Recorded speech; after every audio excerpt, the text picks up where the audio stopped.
Gemini, love is everywhere this month. So do not let anything hold you back because love is on every kind of horizon, in the present, in the future, what's happening right now, in your hopes and dreams. And I can see you looking back at a past reflection and even overcoming that emperor in that first placement is like the authority figure. It could be someone in relationship. It could be someone in work that maybe has jostled you out of your past framework and into a new day dawning. And that's a wonderful thing for a Gemini.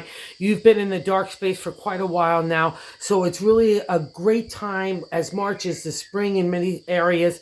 It's for you to be the little tiny sprout and come forth, because God in the universe has got a lot of good wishes and goodwill to you. And you've been wishing for it anyway, too. So don't worry, even if there's been past like separations or legalities or even divorce in the past reflection, it's all about new stuff. And if there's people in situations like that, authority figures that are holding you back or preventing you from moving forward and going get new love, don't, okay? Because that was kind of the whole reason why you went through everything, is to get to a new place in you, okay? And that is even validated by the Hermit at the top of the matter. That's you. And that's God's answer on how to move forward. So just be you. Just be the spiritual you. That's St. Michael to me. And you've been tempered in spiritual warfare. So you need to recognize that's a good karma deed in God's eyes, and now you get the reward, and it's love everywhere. So that's a generalized reading. Let's get into the more specific for those of you that are interested in the cards. And that first place is the Emperor. And that's why I was referring to maybe not letting authority figures or business situations or even people in your life that might be trying to controlling you from doing you, okay? That's what the Emperor represents. But on the flip side, in a good way, is that he represents business, law, and contracts, and that's so favorable, especially when we see the justice there. And why I think it's more of a person and that kind of influence in a situation is that second card placement is the Four of Pentacles, and all you want to do is shut down. Like, maybe they still are trying to have control over you, even by like not even saying. It's just like just a really not a cool vibe for you to have, because one, a Gemini doesn't want to shut down, but then having someone else have authority over you, that's just not really cool, because you need to do your own thing. And that's what God's hint is in the number 3 placement, is that Hermit. Because again, like I said, that's St. Michael. He cuts away the BS. He's got something to say with that big lantern in his hand. And he's a warrior, so don't mess with him at all. So he's not only sitting on top of the Emperor, but he's way more powerful than that guy, because not only does he have the material world, which is only what the Emperor is really concerned with, but the Hermit brings God and the universal power behind that energy to work here, okay? So everyone's got your back. No worries about yesterday. And you want to move on anyway, because you want to go get that new love. That 4 in the base of the matter is the 7 of Cups. The contemplation, meditation of next moves of the heart. Doesn't get much more simple explanation like that. You're ready to move in a new direction. And you need to, because it's in the gut placement, right in that base. So there's things that you have to move away from. And that's why that 5 position, that 6 of Cups, is why I say look back, but don't get caught up in like, oh, I wish it was like this. And that's been a kind of theme for Gemini throughout the beginning of 2025. So don't go there. And I love seeing in the 5th position, because it means that it's moving out of your life. And now what I say about the whole love thing of everything is the Ace of Cups in that 6th position, which is the present day now.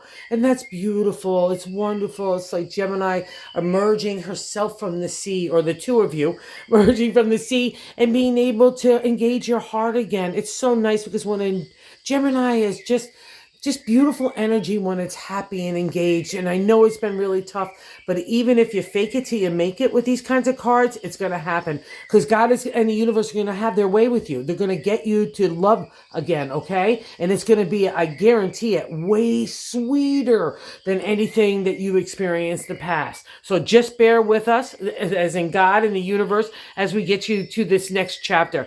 And 7 is another validation of the world. Of the first placement of the Emperor. And that world means it's another major arcana card, like the Emperor and the Hermit, but it's also finishing the major arcana. So life lessons have already taken place. So maybe in a lot of ways that you're just moving on from that Emperor's kind of influence and ready to take new directions. And again, do you. So don't shut down in any way with that Four of Pentacles. Use it for the better energy to build upon those new ideas of family, relationship, love, home. It's a whole new way that you get to, like, it's like moving into a new house. You've got a whole new way of decorating. So make it to you, not to what everybody else has always wanted from you in the past. And people look at you as someone that's strong anyway and in good favor. In number 8 position is justice. And that's how other people view you. And that's good luck in the area of law, contracts, business. And again, if you've gone through divorce because that Emperor's there and the shutting down, and new love is on the horizon, people see that, but they also see you as victorious. So never forget that. Don't be like, that's the thing I guess I would have to say here overall. Don't let anybody bully you. Like that Emperor or anybody else try to make you feel like you're not worthy or special or wonderful and beautiful, because God in the universe has other words and has other thoughts for you, because that's that Hermit. That's that validation that you're not only just special, you're super special, okay? So in the 9th placement is our hopes and fears. So 3 of Cups. I want to fall in love. Maybe want to get married. I want to connect. So if you're trying to bring new energy into an existing relationship, make sure it's about you and the respect. And again, the refresh, they have to keep up with you. And the same thing in work. Don't let, because that's the Emperor also too, don't let anything bum you out anywhere, because with this much love on the horizon, it's like little stardust sprinkling on your heart. So don't turn it away. And then the 10th position is the 2 of Cups, which literally means falling in love. And I get rescued, and I get support, and I get emotional maturity. All the things that you're kind of looking for that I guarantee we're lacking in the Emperor. Okay, so wherever that kind of vibe is, you got this. And it's all about the love you need to focus on in March, right? That's the 4-leaf clover for you. And in the bonus card is the Queen of Pentacles, and that's you, okay? And even though she's a minor arcana card and the Emperor's a major one, I would still say the Queen could probably kick the Emperor's butt. Okay, so remember that you're that, no matter our gender, it doesn't matter. The Queen is benevolent. She's giving, she's unconditional, she's loving, she supplies food and energy, emotional support, and even money and home and work. It all falls under her domain. She's kick-ass. So that's you this month, Gemini, and there's real big rewards for being in that way. And it's all about love, honeys.